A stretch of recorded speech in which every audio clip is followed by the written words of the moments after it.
8:49 de la mañana está con nosotros Pilar García Germán, directora de ventas de Fidelity Internacional. Bienvenida, Pilar. Muchas gracias, un placer estar aquí. Gracias por acompañarnos, sobre todo mirando megatendencias que ahora mismo para el inversor son clave fundamental para mirar ese medio y largo plazo, con lo que está viendo en el corto plazo. Gracias por acompañarnos en esta sección que hacemos con vosotros, con Fidelity, donde queremos descubrir cuáles son las nuevas megatendencias de inversión. Bueno, nosotros estamos empujando mucho todo lo que es el tema de la biodiversidad, el impacto que al final la actividad humana tiene cada vez más en el desequilibrio de los ecosistemas, ¿no? Que al final pues es un riesgo enorme que estamos viendo en el planeta, en el futuro. Vimos además en el anterior programa esa biodiversidad y su impacto en la economía. ¿Cuál es el diagnóstico de la situación?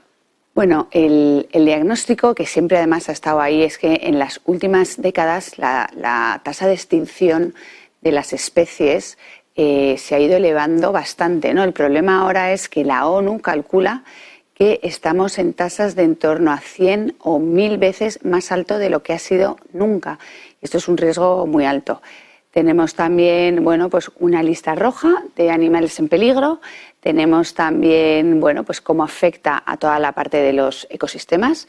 Yo creo que un ejemplo muy real y que todos estamos muy familiarizados es las barreras de coral, donde el 50% ya han desaparecido y el 99% de lo que queda restante podrían desaparecer si la temperatura del planeta sube por encima de 1,5 grados. Además, también tenemos pues todo lo que es la población de los insectos, que ha desaparecido, se ha reducido en torno a un 75% en los últimos 30 años, que no es nada. Ahora llega verano y los mosquitos y tal, y dices, pues es que están desapareciendo, y todo por la actividad humana. Ante estos datos que son tan devastadores de actividad humana, ¿qué estamos haciendo también en la inversión? ¿Qué se está haciendo también desde el ser humano en este entorno? Sí, pues mira, la verdad es que se está haciendo muy poco, y se está haciendo muy poco no es de forma consciente, sino que se está haciendo muy poco porque es muy difícil medir y valorar las especies que tenemos en el planeta, ¿no?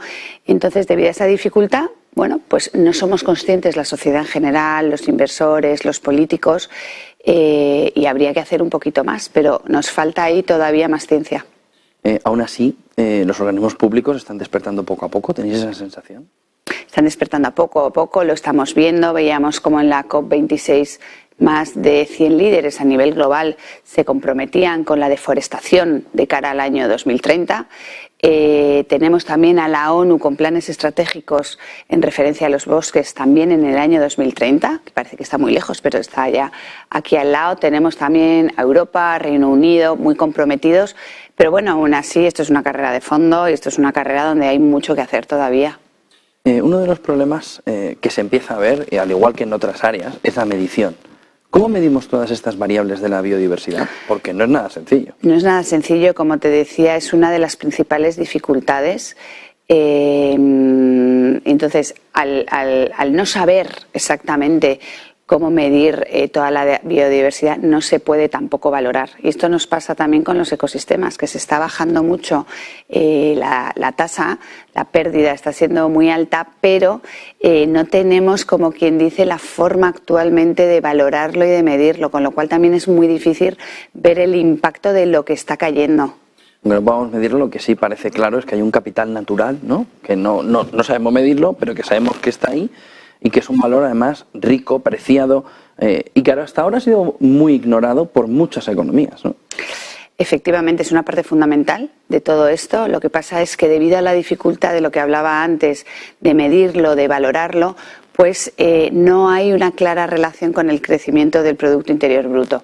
Al final, cuando tú ves el crecimiento del PIB, te fijas principalmente en los beneficios y te quedas con eso, ¿no? De dónde viene, pero no te quedas exactamente con la huella por la que está pasando todo el modelo. Déjame que te dé simplemente un dato, ¿no? El 50% del PIB depende en gran medida del capital natural que comentabas. Y déjame que te ponga un ejemplo real que yo creo que se ve muy bien, ¿no?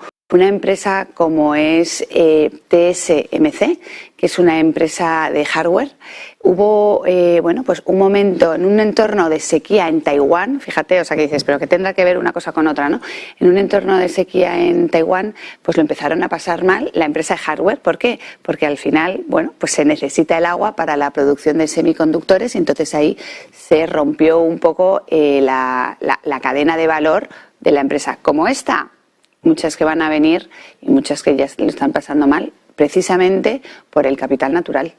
Llama la atención, ¿no? Es paradójico que no tengamos en cuenta el capital natural porque no lo sabemos medir, aunque sí tenemos claro que sabemos que influye directamente en la economía, ¿no? Pero es paradójico que solo por no saberlo medir no estemos teniendo en cuenta ese capital natural. Es increíble y además esto puede detraer una pérdida enorme. Estamos hablando que a lo mejor de aquí al año 2050, si no se hace nada, podríamos estar en pérdidas de en torno a 10 billones de dólares, que es una auténtica barbaridad y no sabemos ahí cómo arrancar. Esto también afecta, como te decía, a toda la parte de los ecosistemas, cómo está bajando. Es un problema.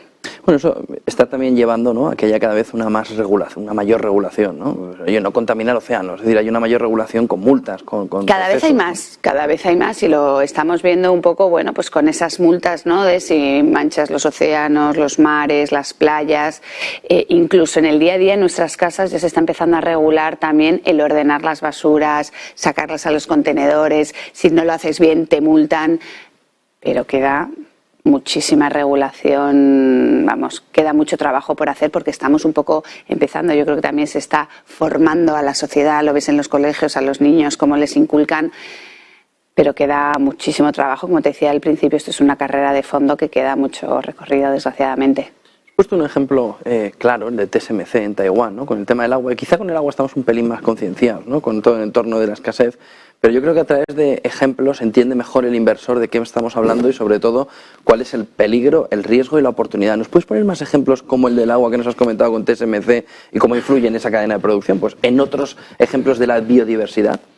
Sí, mira, tenemos otro ejemplo que yo creo que no sé si lo hablasteis en el programa anterior con Óscar, y si no animo a todo el mundo a que lo vea, que es un poco la reducción de las abejas, ¿no? O sea, la sociedad de la comunidad de las abejas ha caído de forma drástica. Hay quien habla ya de todo lo que es el apocalipsis de los insectos y aquí también hablamos de los pájaros, ¿no? Y todo esto conlleva la reducción de los polinizadores de forma natural. Estamos hablando que si se empieza a reducir los polinizadores naturales podría tener un impacto en la economía agrícola de unos 217 billones de dólares. ¿Podemos recuperar esa población de polinizadores?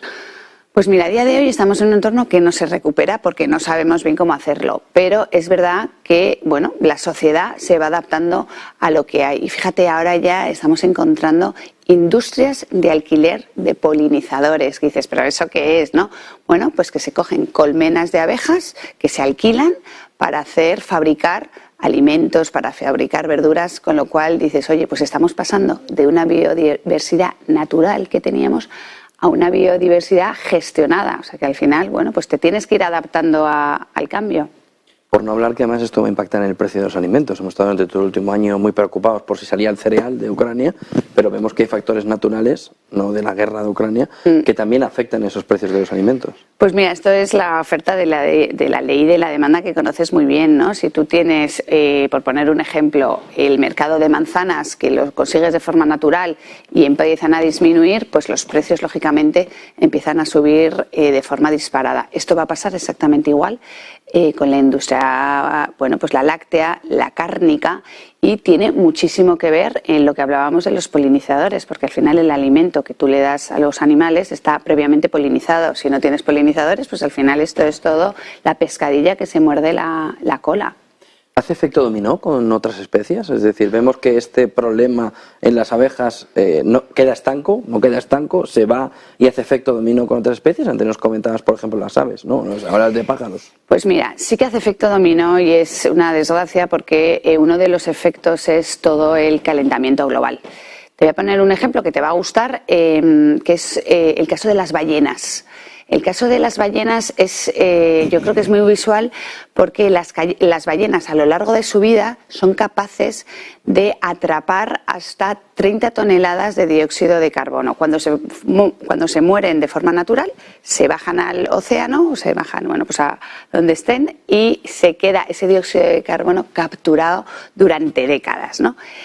Pasa lo mismo con sus propios excrementos que ayudan a fertilizar el fitoplancton, que también captura en torno a 40 toneladas de emisiones globales, con lo cual si hay menos ballenas nos olvidamos de toda esta captura de emisiones y tendríamos un mayor calentamiento global. Y insisto, este es otro ejemplo de muchos que yo creo que no conocemos y que nos tenemos que remangar y que haya más conocimiento, que haya más formación y que tengamos más cuidado porque nos estamos cargando el sistema. Bueno, resulta impresionante, pero ¿qué más industrias pueden verse afectadas si continuamos sin cuidar esta biodiversidad? Pues mira, otra es la industria de la medicina, porque va a haber pues muchos menos descubrimientos médicos y van a surgir más enfermedades, ¿no? Enfermedades de todo tipo, pero también zoonóticas, como ya hemos visto, pues casos como el SARS, como el COVID, de ese estilo, ¿no? ¿Por qué digo todo esto? Porque en torno al 75% de las enfermedades infecciosas que tenemos los seres humanos vienen de los animales. Si la biodiversidad se está disminuyendo, al final los animales se van acercando a los humanos y los brotes de distintas enfermedades cada vez son mayores, con lo cual es que afecta a muchas cosas distintas. Bueno, ya hemos visto que la pandemia además a la economía le impacta de manera directa, ¿no? Bueno, ha sido una desgracia, yo creo que es algo que no queremos repetir y que hemos visto que ha impactado desde la parte económica hasta la parte de la salud, hasta la parte de las cadenas de suministros. Entonces, es un momento además clave. Tampoco queda mucho tiempo si no se afronta rápido, ¿no? Para que el mundo de la inversión empiece a apostar fuerte por la biodiversidad, ¿no? No solo porque sea una mega tendencia en sí misma y que nos pueda dar una rentabilidad en la cartera, sino porque afecta a todas las industrias además y puede irnos mal en otras inversiones que tengamos también. Sí, yo creo que no lo has podido definir mejor. Es como pues la pescadilla que se muerde la cola, que afecta, impacta a muchísimas industrias que ni siquiera conocemos y que yo creo que todos lo que tenemos que es tenerlo interiorizado de alguna forma. Muchísimas gracias, Pilar. Es evidente además que tenemos que dar un paso al frente para revertir esa pérdida de la biodiversidad. Os esperamos en el siguiente programa, Pilar. 1.000.000 de gracias a ti, José Antonio. 9:02 de la mañana, apertura del mercado en el viejo continente, vamos a ello.